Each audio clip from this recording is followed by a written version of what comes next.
विश्वास ठेवा, स्वामी तुमच्या सोबत आहेत. स्वामी आपल्या भक्ताच्या कायम पाठी असतात. ध्येय आणि श्रद्धा ठेवा. स्वामींची एकनिष्ठा म्हणजे स्वामींचे ब्रीदवाक्य असते. तुझ्या जीवनात सगळं काही चुकीचं घडत आहे ना? तू खूप थकला आहेस ना? थांब. तुला माहीत आहे का, हा संदेश तुझ्यासाठीच आहे. साक्षात स्वामींनी तुझ्यासाठी पाठवला आहे. आज तू एकटा नाहीस.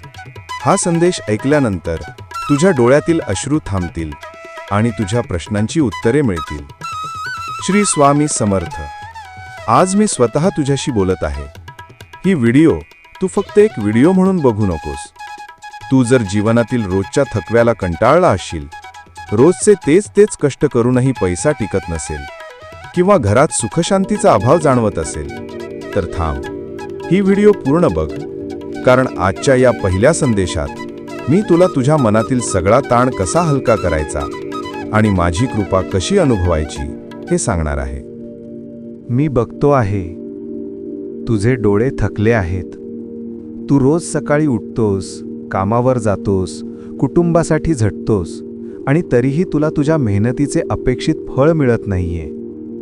रोजची तीच गरिबी, तीच ओढाताण आणि तेच अपमान. तू विचार करतोस की मी तुझी सेवा करतो, मग माझ्यासोबतच असे का होते? तू एकटा आहेस असे तुला वाटते. नाही, तू एकटा नाहीस. मी तुझ्या प्रत्येक श्वासात आहे, तुझ्या प्रत्येक पावलावर आहे. ज्याला तू एकटेपणा म्हणतोस, ती खरं तर माझी शांत सोबत आहे. मी तुझ्या बाजूला उभा आहे, फक्त तुला माझ्याकडे लक्ष द्यायला वेळ मिळत नाहीये. तुझ्या जीवनातील या सगळ्या अडथळ्यांचे मूळ कारण काय आहे माहीत आहे? ते म्हणजे विश्वास आणि कर्म यातील विसंगतता. तू माझी सेवा करतोस, पण त्याच क्षणी तुझ्या मनात संशय निर्माण होतो. तू कष्ट करतोस, पण त्याच वेळी तुझ्या मनात मी करू शकेन की नाही ही भीती असते.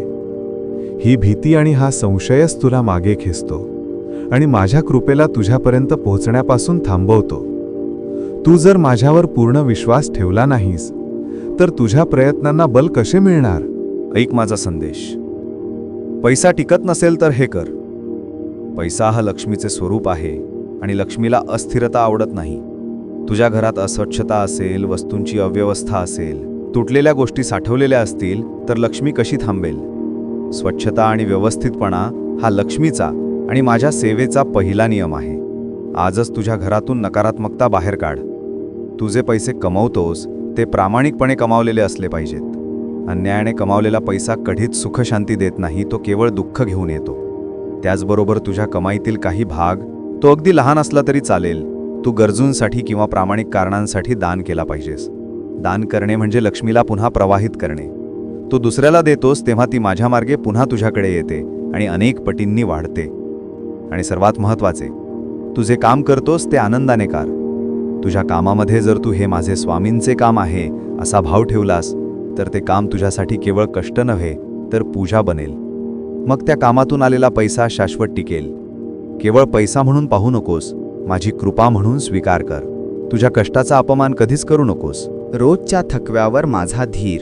मी बघतो, तू रोजच्या जीवनात खूप थकून जातोस. तुझ्यावर अनेक जबाबदाऱ्या आहेत आणि तू त्या जबाबदाऱ्या ओझे मानू नकोस. ओझे मानलेस तर ते तुला वाकवेल आणि तुझ्या मनाला निराश करेल. त्या जबाबदाऱ्या तुझे कर्तव्य आहेत आणि कर्तव्य पूर्ण करणारा भक्त मला सर्वात प्रिय असतो. जेव्हा तुला खूप थकवा जाणवेल, तेव्हा माझे नामस्मरण कर, मला हाक मार. मी तुझ्या मनाला ताकद देईन आणि तुझ्या खांद्यावरचे ओझे हलके करेन. तू दिवसभरात केलेल्या चांगल्या गोष्टींची नोंद घे. तू कोणाला मदत केलीस, कोणाचे मन जिंकलेस, कोणती जबाबदारी पूर्ण केलीस, या छोट्या गोष्टींत मोठा आनंद आणि माझी कृपा लपलेली आहे. तुझा वर्तमान काळ हाच खरा काळ आहे. काल काय झाले आणि उद्या काय होईल ही चिंता करणे सोडून दे. मी तुझ्या वर्तमानावर लक्ष ठेवण्यास सांगतो आहे. आजचे काम आजच पूर्ण कर, उद्यावर टाकू नकोस. कारण उद्याचा विचार करून आजचा दिवस वाया घालवणे हा आळस आहे आणि आळस स्वामींना आवडत नाही. अखंड विश्वास आणि एकनिष्ठा. मी तुला पुन्हा सांगतो, मी तुझ्या पाठीशी आहे. जेव्हा सगळे लोक तुला सोडून जातील, जेव्हा तुला वाटेल की आता कोणीच नाही, तेव्हा माझा हात घट्ट धर. तू माझा हात सोडला तरी मी तुझा हात कधीच सोडत नाही. तुझ्यावर संकट कधीच येऊ देत नाही, पण मी तुझ्या मनाची परीक्षा नक्कीच घेतो. ज्याला तू अडचण किंवा संकट मानतोस ते खरं तर तुझी पुढील प्रगतीची पायरी आहे. अग्नीत तापल्यानंतरच सोने चमकदार बनते. तू सुद्धा या संकटातून चमकदार बनून बाहेर येशील. फक्त धीराने आणि श्रद्धेने लढत राहा. तुझी एकनिष्ठा म्हणजेच स्वामींचे ब्रीदवाक्य आहे. माझ्यावर अखंड विश्वास ठेव, तुझे ध्येय मोठे कर आणि त्या ध्येयावर माझा आशीर्वाद आहे या खात्रीने कामाला लाग. तू ध्येय निश्चित केल्याशिवाय मी तुला योग्य मार्ग कसा दाखवणार? तुझ्या जीवनात ही स्थिती जास्त काळ राहणार नाही. तू जेवढा धीर आणि एकनिष्ठा ठेवशील तेवढा माझा आशीर्वाद लवकर फळेल.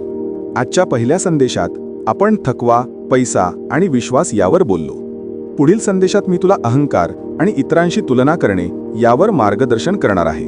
तसेच नात्यांमधील दुःख आणि विश्वासघातावर तुला मी काय सल्ला देणार आहे हे जाणून घे.